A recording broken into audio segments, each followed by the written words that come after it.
संयुक्त मुख्य परीक्षेची तयारी करतोय, पण पेपर 1 मधला इंग्लिश ग्रामर किंवा ज्याला आपण इंग्रजी व्याकरण म्हणतोय, त्यात मार्क वाढत नाही आहेत. मराठीमध्ये छोट्या-छोट्या चुका होत आहेत. याच्यावर उपाय म्हणजे राईट लॉजिकल अप्रोच म्हणजेच ठोकताळे अभ्यासाच्या पलीकडचे आणि इंग्रजी व्याकरणामध्ये 10 ते 15 प्रश्न बरोबर आत्तापर्यंत बऱ्याच विद्यार्थ्यांचे आलेत आपल्या राईट लॉजिकल अप्रोच म्हणजेच ठोकताळ्यांच्या बेसिसवर. आणि म्हणून ज्यांना इंग्रजीमध्ये मार्क पडत नाहीत, ज्यांचा 65+ क्रॉस होत नाही, त्यांनी निश्चितपणे या कोर्सचा त्या ठिकाणी विचार करू शकता.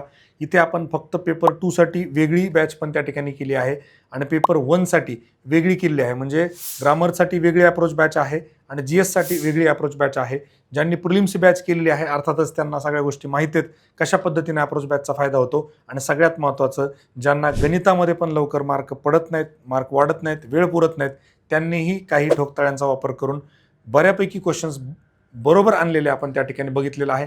राईट लॉजिकल अप्रोच म्हणजेच ठोकताळे अभ्यासाच्या पलीकडचे येणाऱ्या संयुक्त मुख्य परीक्षांसाठी अत्यंत उपयुक्त असणार आहेत. Thank you so much and all the very best my dear friends.